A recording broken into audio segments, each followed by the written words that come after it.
and welcome to another episode of Retired-ish. I'm your host, Cameron Valadez, and today we are going to begin our multi-episode series on long-term care.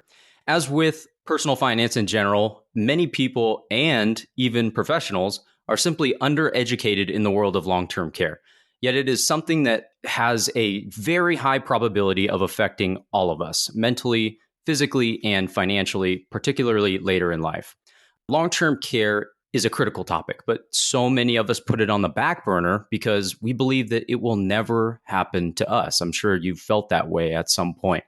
This is especially true for pre-retirees and retirees alike, although financially it can be devastating to your overall retirement nest egg, or even capitulate the financial legacy you hope to leave behind to your heirs. That is, if you haven't planned ahead. So today's discussion focuses on what you need to know to understand what long-term care is and the impacts it can have on your overall financial plan. There's both a financial element and a human element, and that's what I've brought today's guest in to discuss. We are going to kick things off by answering the basic questions of what is long-term care and how does it actually work in the real world. To help educate us on all the real world process of long-term care, I brought a very special guest with me today who has decades of experience in the trenches and has amassed a wealth of knowledge hard to find elsewhere about the long-term care health system. This isn't the typical long-term care information you're going to find from a Google search or AI bot, so stay tuned. And be sure to save this episode for future reference. As mentioned, I have a very special guest with me today to help guide us through the different aspects of long-term care in great detail. Her name is Eileen Dunn, and she is a medical social worker with a master's in health services administration, a hospital discharge planner, geriatric care manager, and has a patient care management business. She even grew up in a nursing home, believe it or not. Eileen, thanks for coming on the show. Tell us a bit more about yourself and your experiences in this field. Okay, well, thanks, Cameron. I think I'm a little bit of an anomaly in the long-term care world, particularly when it comes to long-term care planning. But I had been a hospital discharge planner for many years. I saw people lose everything to long-term care. But I also saw people in their 50s lose everything, even to a rehabable event.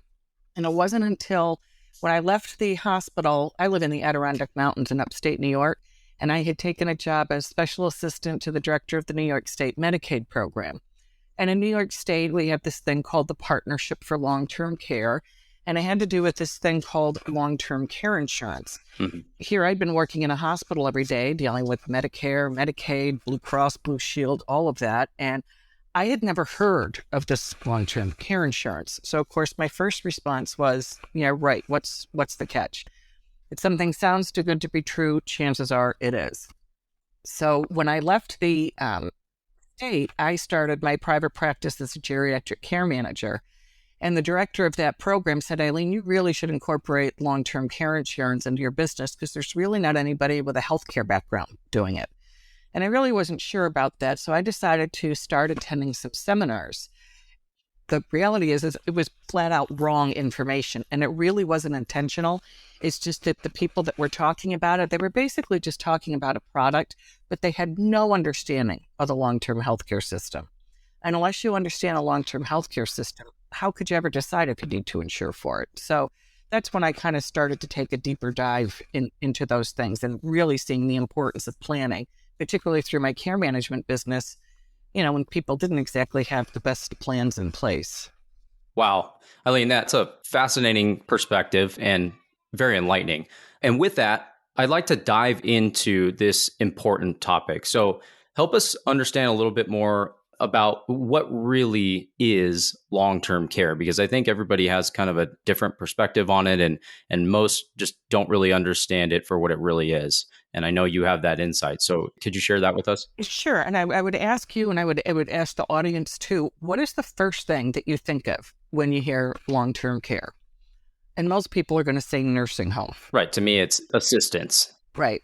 Now we have to kind of drill down on what we mean by that assistance. What we mean when we say someone needs long-term care is that they need what we call standby assistance with these things called activities of daily living, called ADLs.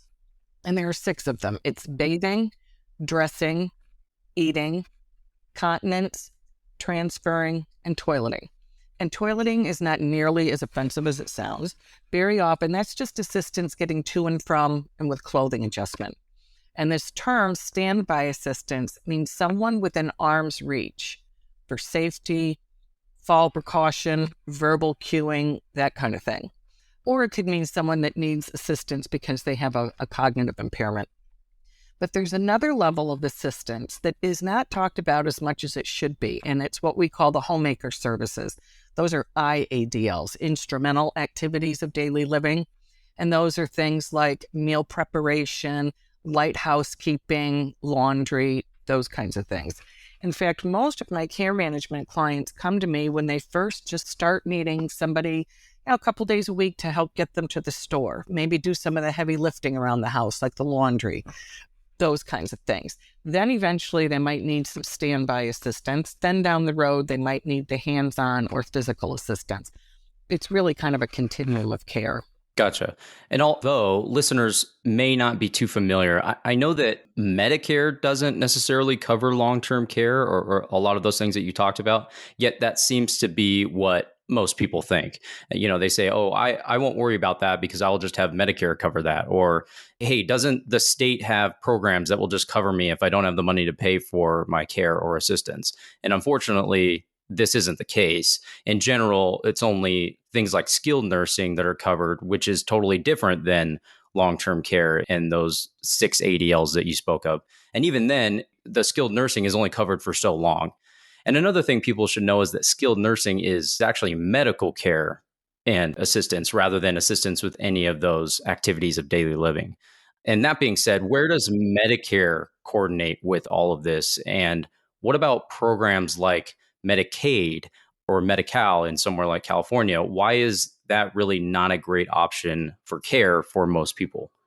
Okay, so with Medicare, I think it's important to remember that when we talk about Medicare, or if you're under 65, whatever your primary health insurance is really about treatments and diagnostics. You go to the doctor, fine, your insurance will cover. Mm-hmm. And now maybe the doctor says, okay, I need to run some tests. Okay, great, your health insurance will cover. But now maybe you have a diagnosis of Parkinson's or cancer. That primary health insurance is not going to cover the care that you need because of that diagnosis. So that's where the big difference comes in. Now, when it comes to home care, Medicare will pay a very limited amount of home care, but there's 4 very specific criteria that you have to meet. The first one is you must require a skilled service. Medicare and health insurance is always going to be tied to a skilled service. So wherever you see skilled care or skilled service, it means anything that requires a licensed professional. And that would be a nurse or a physical therapist or an occupational therapist. I've had people sometimes that have said, well, my aunt went home from the hospital and she had a nurse that came out 3 days a week to help her. That wouldn't have been a nurse. That would have been a home health aide who would be supervised by the nurse. But nurses are skilled medical professionals, so that wouldn't be their role. So you have to require skilled service. The second one is you must require hands-on care. Now, remember before we just talked about standby? Under Medicare, it's a little more restrictive. You must require physical assistance with the task. The third one is you must be considered homebound, physically unable to leave your home without substantial assistance. In a wheelchair is not necessarily considered substantial assistance. And the last one is your care must be considered restorative. You need to be showing signs of improvement. So let's say that someone was in the hospital and they had some surgery. They're getting ready to go home. And the discharge planner says, Mrs. Smith, I don't like the looks of that wound. So I'm going to make a referral to the public health nurse. So you go home, the public health nurse comes out and says, yep, I need to change the dressing on that wound twice a week. Well, there's your skilled service because that is something that the nurse has to do. And now the nurse says, all right, I see you meet this other criteria. You're homebound, you're restorative and you need hands-on care. So I'm going to create this care plan for you, and I'm going to have a home health aide come out, 3 or 4 days a week, and here's what she's going to help you with. Mm-hmm. So everything's going along fine. The nurse is coming out, changing the dressing a couple times a week. You have the home health aide. But 5-6 weeks goes by. What's happening with that wound? Hopefully, it's healing, right? And so now the nurse comes out and she says, well, Mrs. Smith, skin integrity is intact. Risk of infection is gone. You're discharged from nursing services. What happens to that home health aide service? And a lot of people say, oh, well, that's just going to go away. Well, it won't necessarily go away. The agency that's providing the aid won't just, pull the rug out from under you. But what they will say is, Mrs. Smith, you've exhausted the benefits for your primary health insurance. Doesn't mean you still don't need the assistance, but, you've run out of that. So how would you like to pay for it? Gotcha. So Medicare, it's very, very limited. And the same applies now. And again, we're talking mostly about home care here. Some people think they could turn to Medicaid, but the problem is now Medicare is what we call an entitlement program. It's Title 18 federal funds. Medicaid is Title 19 federal funds, and you must be at poverty level because it's really intended for people without means. Right. Years ago, what people would do is basically they would try to falsely impoverish themselves to gain access to Medicaid. The problem is, like, for example, let's say someone had an irrevocable trust and they say, well, I'm just going to get everything out of my name and I'm going to put all this in an irrevocable trust. And then if something happens, as long as I've had that trust for 5 years, those assets won't be counted. The problem with that strategy when it comes to home care is that you're always going to be bound by the income guidelines. I know that each state is a little bit different, but they're all really pretty similar. And in most states, a single person income can't exceed more than about $900 a month, and a husband and wife about $1,300 a month. Again, that would be up and down a couple $100 depending upon your state. And in terms of countable assets, some states it's down to $2,000, and for a husband and wife, $4,000. That's a very low bar. It's honestly why I became so engaged in wanting to learn more about this myself, 20 years ago when I started my care management business. Because there were many times that I had patients in the hospital that could have gone home, that they just needed somebody, for a few hours in the morning and a few hours in the evening. The problem is people don't work for free. Remember, I said care kind of comes about incrementally. And when you're at home, you still have to buy the food, pay the lights, and you have all the expenses for being at home. So when you start needing this care, it's usually paid for out of their savings. And what would happen when their savings is gone? Their condition would deteriorate. They would wind up back in the hospital. We can't legally discharge someone to an unsafe environment. And we know it's an unsafe environment if they require, let's say, 5 or 6 hours a day for somebody to be there. Now, even though they have no assets, their income puts them over the limit. So they didn't qualify for home and community-based Medicaid. So they would wind up waiting nursing home placement in the hospital. Wow. That's why I'm such a big proponent. Me, I think that home care is the biggest risk. Everybody has this big fear about nursing home, but most people don't go to the nursing home, especially now that we have these great assisted living facilities. People want to age in place. They want to be in their home environment for as long as they can. And so that to me is, again, one of the biggest risks is you really can't count on Medicaid if you want to get your care at home or in a nice assisted living. If we can't rely on Medicare necessarily, and we also don't necessarily want to rely on something like Medicaid, even though, as you said, it can pay for some of this care, what if, let's say, your adult children offer to help out? And especially like you said, from what I've seen, normally the kids don't really want to put mom and dad in a nursing home either. They'd rather have them, at home and have that home care. And I think mom and dad prefer that too, if possible. So usually when that's the case, the kids are usually saying, oh, well, brother or sister can take these days a week and I'll take these days a week and I'll go and help mom or dad out. And then maybe we can go get some professional care as well to take on the other days, or we'll just show up and help. What do you think about having kids offering to help out, or even if the other spouse is still well and them trying to take that burden on? Well, I think that there can be a lot of pitfalls, and I work with adult kids all the time, and I've really never had any that consider taking care of their parents a burden. It's a natural act, but it's also one that most of the time they're not very well equipped for. The other thing, too, is especially when it comes to spouses, when I'm going out and doing a home care assessment, I'm assessing the primary caregiver just as much as I'm assessing the care recipient. And there are certain tasks that I don't want the spouses to do, like bathing and dressing. There's too much twisting, there's too much turning, there's too much risk for injury. The last thing we need when we have one spouse needing care is to have the well spouse start needing care. The other thing that people have to understand is that as you're aging, so are your kids. I actually currently have an 87-year-old woman whose 65-year-old daughter lives with her, but the daughter has more health issues than the mother. Oh, wow. Those kinds of things have to be taken into consideration also. And I actually had one it was very sad. The people had actually looked into purchasing long-term care insurance probably about 10 years ago, but they assumed that they didn't need it because they lived in a side-by-side duplex. Their daughter lived on one side. They had 5 kids. All of them lived in the area, and they figured, no, the kids, the family will be there to help. Fast forward 10 years, 2 of those adult children died before the mom and dad. Wow. And the daughter that lived in the one next door died before them. And then one of the sons had to move away for his job. So now it's just down to 2 daughters that are left in the area. And I think that most of the time, the adult kids, they want to be involved, but it's also better to be involved more as a supervisory type role rather than actually having to provide the care. Mom and dad aren't often comfortable with that. And, the adult kids often aren't comfortable with that. When we get into the later stages, I think, like I said, care comes about incrementally, and it's just running around, picking up medicines, getting some groceries, that kind of thing.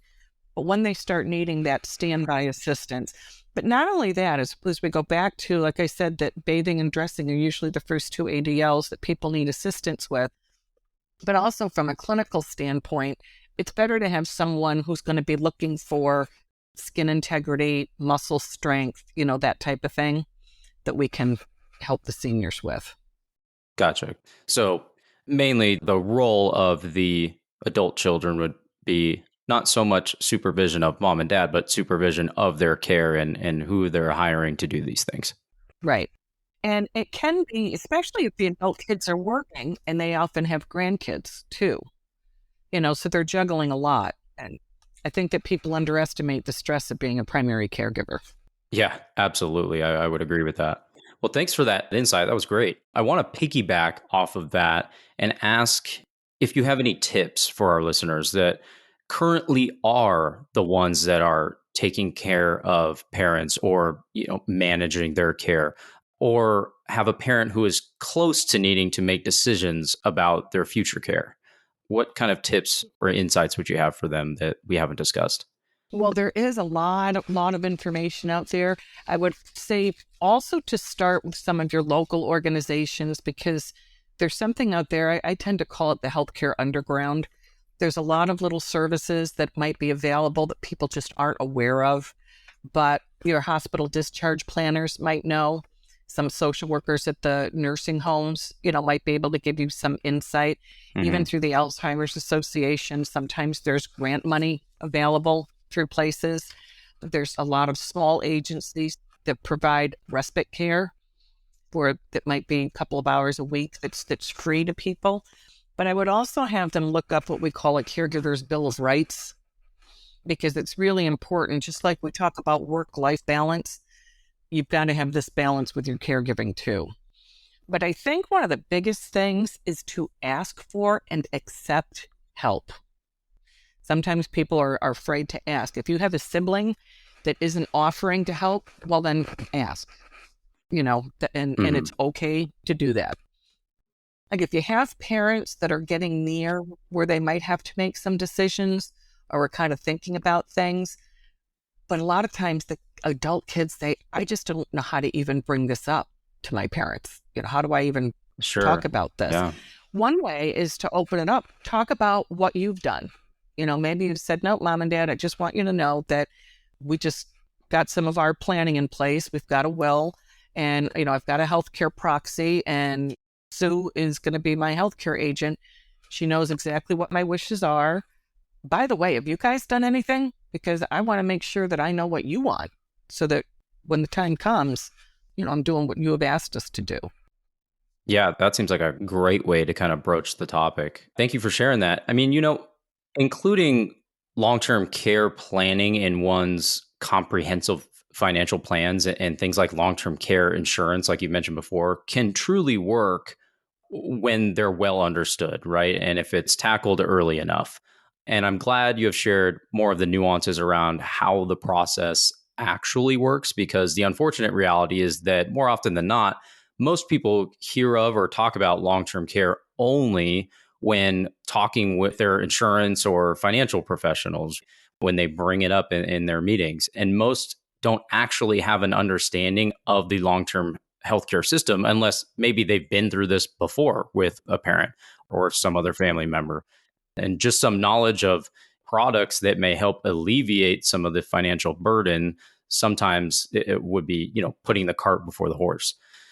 You don't go to your cardiologist to have brain surgery, even though they're both licensed physicians. There's areas of specialty and long-term care in the context of a comprehensive financial plan is definitely one of them. Oh, I would absolutely agree. And I think you're also right that long-term care is often one of those, oh, by the way, conversations. I always say to my advisors, listen, it's really important to set a separate appointment with your client to define their long-term care plan, because everybody has a long-term care plan. But we want to really sit and define it, because if you're bringing them in, you're doing an annual review, that's where their mindset is. It's on that review. But you really need a special appointment time set aside and designated specifically for the long-term care. And I also find, though, that it's just an uncomfortable conversation sometimes for not only for the advisors, but also for the clients. I was doing some training with advisors before, and I said, all right, so you're comfortable talking to your clients about interest rates and they go up and down? I said, yes. And the markets and how they fluctuate and go up and down? They said, yes. I said, are you comfortable talking to them about continence? And they just kind of looked at me, and one of them goes, you mean like Asia?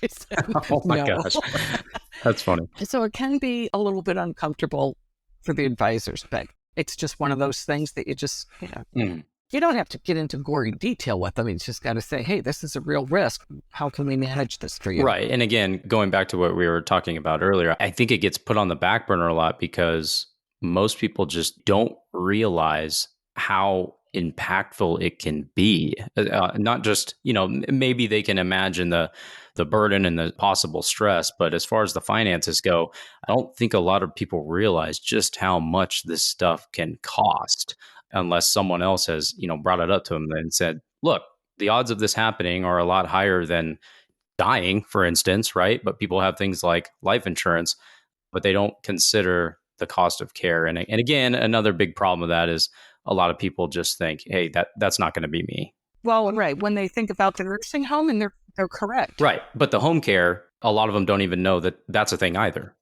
Right. And I'll tell you, a lot of times I'll say to people, if I tell you it's very likely you're going to need 6 hours a day of care, what do you think your physical condition is? And people think, if I need 6 hours a day of care, I must be in rough shape. And by far, that is the amount of care that I put in place for my care management clients.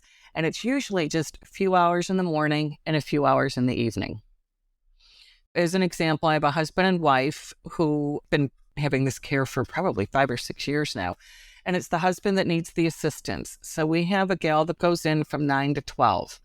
Now, the wife has already gotten the breakfast. So when the aide gets there, she'll throw in a load of laundry, because that's another one of those tasks that I would prefer my seniors not do. Think about, again, the twisting and bending and carrying the basket, that kind of thing. Right. So she throws in a load of laundry. She helps him, again, that standby assistance with bathing and dressing, does the morning grooming, makes sure the morning meds are done, gets him through the lunch hour, and cleans up after lunch.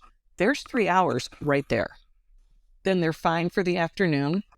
Yeah. And we have another gal that comes back from 5 to 8.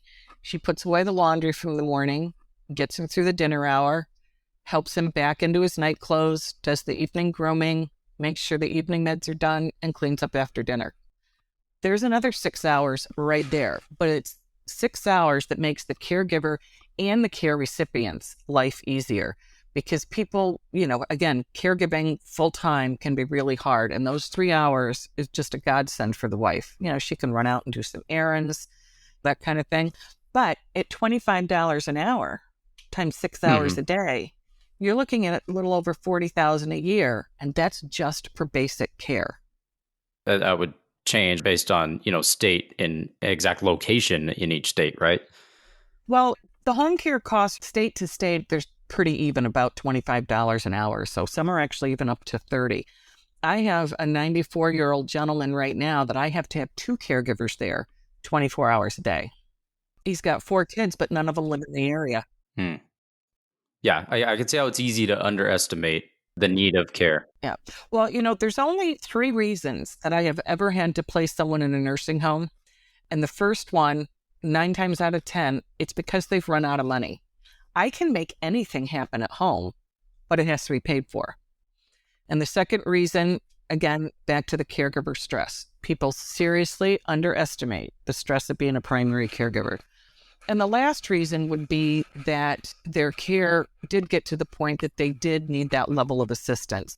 But it's almost always after the home care options have been exhausted. And that's where the long-term care insurance comes in. Well, if you didn't know much about long-term care before listening to this episode, or maybe you're somewhat familiar or have talked to, let's say, someone like your financial advisor about it once or twice casually, like we mentioned, I ask that you move it up on your priority list and define your long-term care plan. Because the reality is everybody has a long-term care plan, as Eileen said. And if you haven't looked at what options are out there, then you're on what Eileen and I would call the default plan. That means that when something happens, you're not going to have a choice, and you're very likely going to run through all of your resources, your retirement income nest egg, other assets, and ultimately any or potentially any financial legacy that you may have hoped to leave behind. So you actually need to sit down to define and implement your own long-term care plan.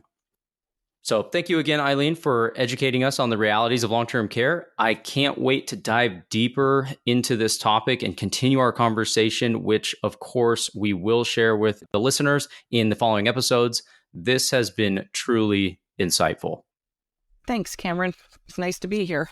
And that does it for part 1 of our multi-episode series on long-term care. Stay tuned into the podcast because in a couple weeks, we will return with part 2, where we will discuss the ins and outs of long-term care insurance at length. So I know we talked about it a little bit today, but if you are wondering about the different types of long-term care insurance and how that works, stay tuned because we are going to have a full episode just on the insurance itself.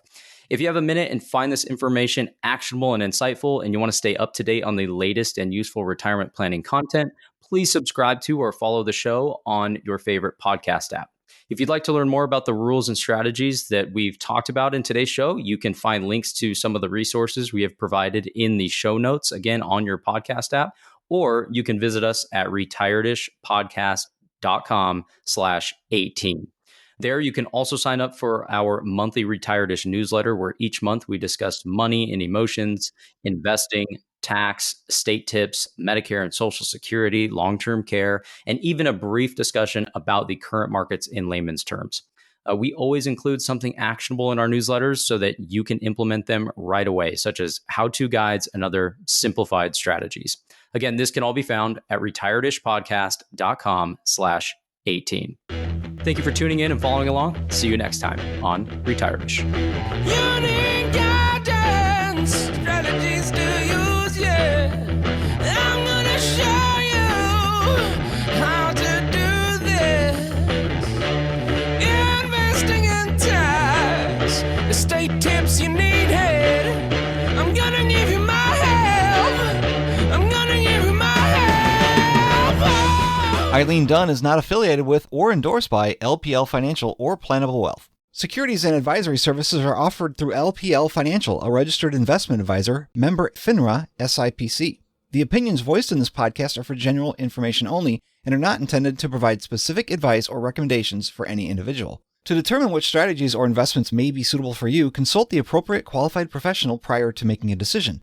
Traditional IRA account owners have considerations to make before performing a Roth IRA conversion. These primarily include income tax consequences on the converted amount in the year of conversion, withdrawal limitations from a Roth IRA, and income limitations for future contributions to a Roth IRA. In addition, if you are required to take a required minimum distribution, RMD, in the year you convert, you must do so before converting to a Roth IRA. Investing involves risk, including the potential loss of principal. No investment strategy can guarantee a profit or protect against loss. Past performance is not a guarantee of future results. Bonds are subject to market and interest rate risk if sold prior to maturity. Bond values will decline as interest rates rise, and bonds are subject to availability and change in price. Government bonds and treasury bills are guaranteed by the U.S. government as to the timely payment of principal and interest and, if held to maturity, offer a fixed rate of return and fixed principal value. Treasury inflation-protected securities, or TIPS, are subject to market risk and significant interest rate risk as their longer duration makes them more sensitive to price declines associated with higher interest rates. Municipal bonds are subject to availability and change in price. They are subject to market and interest rate risk if sold prior to maturity. Interest income may be subject to the alternative minimum tax. Municipal bonds are federally tax-free, but other state and local taxes may apply. If sold prior to maturity, capital gain tax could apply. Neither LPL Financial nor its registered representatives offer tax or legal advice. Always consult a qualified tax advisor for information as to how taxes may affect your particular situation. Asset allocation does not ensure a profit or protect against a loss. There is no guarantee that a diversified portfolio will enhance overall returns or outperform a non-diversified portfolio. Diversification does not protect against market risk.